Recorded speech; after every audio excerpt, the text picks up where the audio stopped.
The Farewell is written and directed by Lulu Wang and stars Awkwafina as Billy, a girl living in New York that's with her parents, but away from her parents. She's struggling. She's kind of a disappointment. She hasn't really met the expectations that her parents have set for her. She has a really close relationship with her grandmother living in China, however. But then she finds out from her parents that her grandmother does have cancer, and they have yet to tell the grandmother either. She only has about 3 months to live, and they're kind of holding it back so she doesn't have to live with the stress of dying. And The Farewell was actually really well done. I was very pleased with this trip to the movie theater. I was very surprised. I did not watch a trailer for this. I heard this premiered at Sundance, and I think it did pretty well. I'm not exactly sure. It has a 90% on Rotten Tomatoes, and I actually do think it deserves that rating.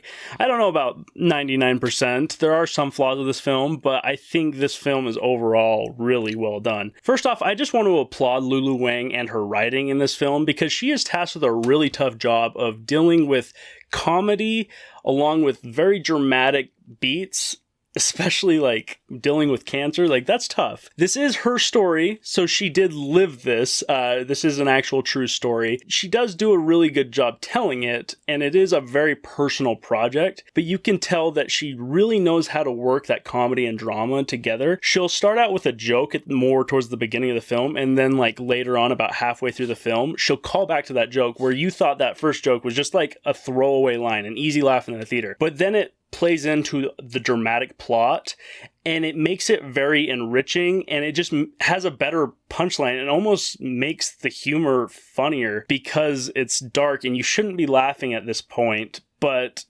it's good, and it just seems very realistic what characters would actually do. And I think that's the biggest part of this film, that I just feel like these are real characters. They really feel like they've lived in this world. And this leads to Awkwafina, where I haven't seen much of her, but what I've seen is very comedic supporting roles, so really not a ton. She's really funny, but she hasn't really been able to flex the acting chops. And in this film, she does that and more. She knocks it out of the park. She is a brilliant actress, and I really hope to see her in more A24, independent genre type films like this.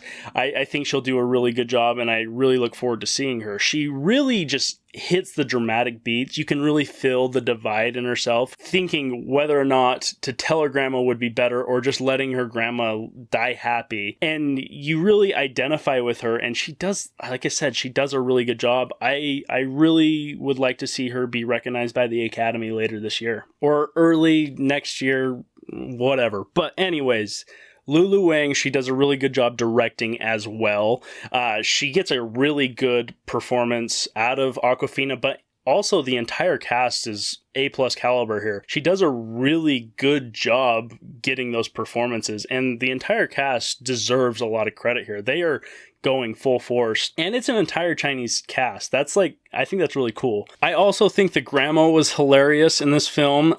She actually was almost identical in the way she acts, and I thought it was really funny, and I really connected to that part because she's always like hitting and smacking you, calling you stupid, but in a very loving manner, and I really enjoyed that. It was it was a good way to connect to the film. Not to mention the cinematography and sound design and score was just amazing. I think this is a beautiful film.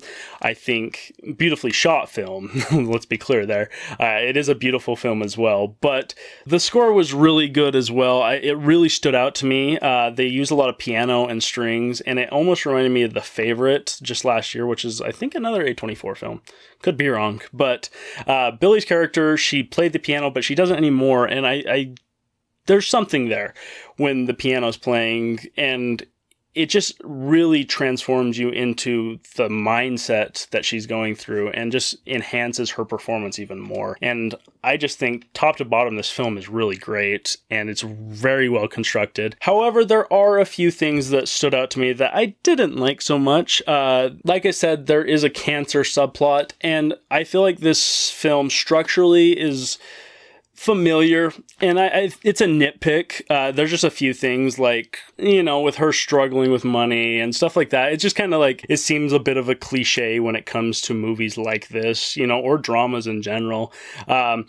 That and the third act is it's paced a little slowly. There are a lot of just hanging out, giving speeches, and drinking. That just doesn't seem necessarily, completely necessary. But at the end of the day, with the farewell having, slight mishaps towards the end of the film, I think it was really great. I really connected to a lot of these characters. They're very compelling. They have really tough things they're going through and decisions they have to make. I think it's a very beautiful film. I think it's touching. And if I had to choose one word to describe the farewell, I would say it's emotional, but in the good way. 好多了，好多了，好多了，再来点气儿，再来点气儿。 But what did you think of the farewell if you've seen it? If you haven't, definitely go check it out. If you have, make sure you drop a comment down below to let me know what you thought of the farewell. If you like what you saw here, make sure you hit the like button and subscribe to get more content just like this. You can see a couple of videos right there. I don't know exactly what they are, but check them out. And again, thank you so much, and always remember to make time to watch a movie. Have a good one.